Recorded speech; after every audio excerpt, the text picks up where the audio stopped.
We're going to talk about mixing today, and I'm going to go over just how to make your sound a lot fuller in the mix. I'm using all stock sounds, nothing fancy. It sounds a little bit like this. And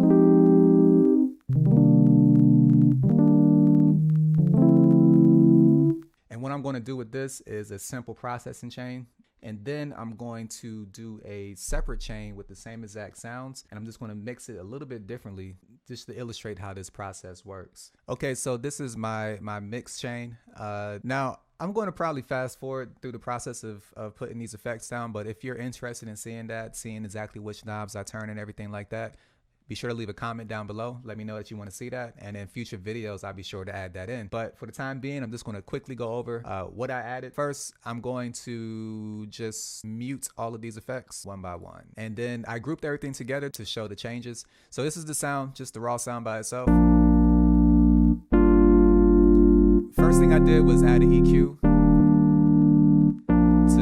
to filter out some of these muddier lower frequencies, and then kind of raise the height a little bit. There's a little bit of white noise there, and I just wanted to highlight that just a little bit. The next thing I added was a compressor just to control the sound some. If you look at the meters, it kind of peaks a little bit, so just to kind of add some control there. I added some saturation to bring out those higher frequencies because there aren't many frequencies above the 1K range here with this piano, but there's a little bit of a vinyl white noise sound there, so I wanted to bring that out a little bit more and add a few additional frequencies. So this is what the saturator is doing, and then to kind of make that over the top, I'm going to use the OTT to really kind of push that effect over the top. Now, because I added these frequencies and I kind of boosted a lot of the frequencies that were lower before, just to kind of control everything, I'm going to plop this glue compressor back on. And if you see here, it's lightly tapping it. It's not compressing the heck out of it. It's just, let you know that it's there and just kind of getting those frequencies all kind of on the same page. I also like to add reverbs to my pianos. So with this one, this is a shorter reverb. If you see the pre-delay is pretty low, and I have the decay time less than a second. So that just kind of smooths everything over, makes it sound a little bit smoother. And then this utility effect, all I'm doing with this is because we wanted to make this sound a little bit wider, a little bit fatter. This is a little cheat code you can do. You just add the utility and turn the width up a little bit. I just did it to 125% because I don't want to go over the top with it. And that's it. So with everything off, it sounds like this. With everything off, it sounds like this. And then with everything on, it sounds like this.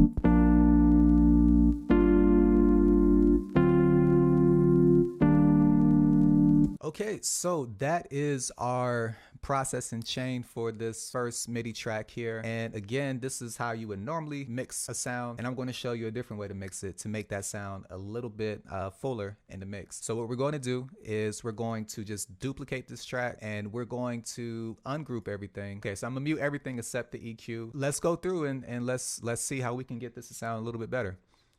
So the first thing we want to do is we're going to play our sound, our MIDI, and we're going to come to the EQ. I'm sorry, go to the compressor. We're going to unmute that, and we're going to hit Control G to put that in the group. And we're going to rename this compressor 1. 1 because we have 2 compressors in our chain here. And I'm going to play with these effects and make them a little bit different since we're mixing this a little bit differently. And I'm going to really compress this sound.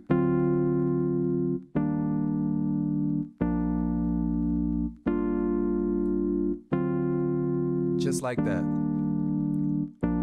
And in fact, what I'm going to also do is create a new chain here, and we're going to call this dry.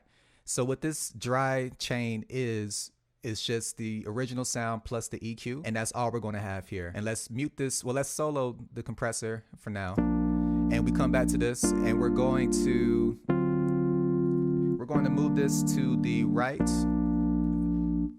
Let's say 25 units to the right. And we're going to play it along with our dry sound. And then all we're going to do now is just adjust the levels. You see the bump in volume because we have two different chains playing at the same time. So the first thing we're going to do, let's mute this compressor channel. We're going to take the dry channel. We're going to take it down a few decibels. We're going to take it down 4 decibels. And then we're going to take our compressor down to maybe 6 decibels.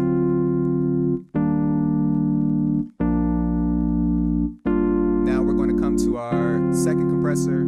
We're going to cut, and we're going to paste it here. We're going to call this compressor 2. Let's solo it for the time being. So again, I'm going to really compress this. Turn the threshold all the way up. Let's just really slap this sound and just compress it. And we're also going to turn this down to maybe -6 decibels to match the compressor from the chain above it. And we're going to move this one, instead of to the right, we're going to move this to the left 25 units. Now all together, we get this. Now we're going to come to our saturator. We're going to cut and paste that into the processing chain here. And we're going to rename this distortion. Distortion. And let's solo this for now. So in fact, we're going to bring this up to 3 decibels. We're going to leave our bass frequency, width, and depth knobs around the same. And we're going to bring the OTT in as well. Now, because of the way we're processing this chain, since it's a little bit different, we can really kind of add more of this over-the-topness to it. And we're going to bring the amount knob up to 50%. And I think for this sound, we're going to move this maybe 30 to the right as well. And we're going to bring this down maybe 10 decibels. And now all together, everything sounds like this.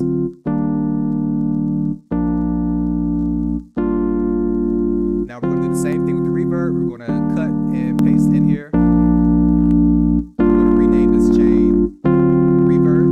And since it's a short reverb, I like to really be specific. I'm going to call it reverb short. Let's solo that as well. Now for this, over the top, we're going to put this all the way to 100%. And we're going to pan this, let's say we'll do it 30 to the left. And we're going to turn the volume down maybe -8 decibels. All together. And then finally, we're just going to drag this utility tool in here. We're going to call this Dynamics. Solo that. We're going to turn it on. And instead of a width of 125 here, let's do a width of 150. And since we're already spreading this across the available audio frequency range here, we're going to leave this centered. And we're just going to turn this down in volume. Maybe to -8 as well. And then let's unsolo this so we can hear everything together. And let's just play with the volumes of all of these different channels. So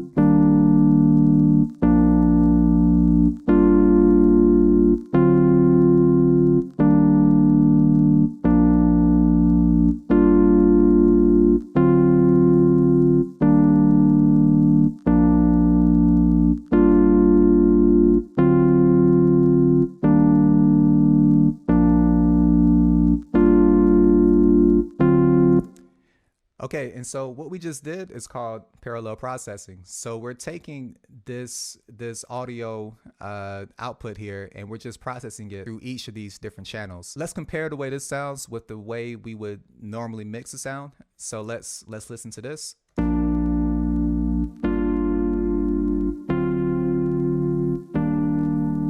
Sounds good. Not gonna lie, it's legit decent mix, but to the point, if we listen to the parallel process chain, it just sounds a lot fuller.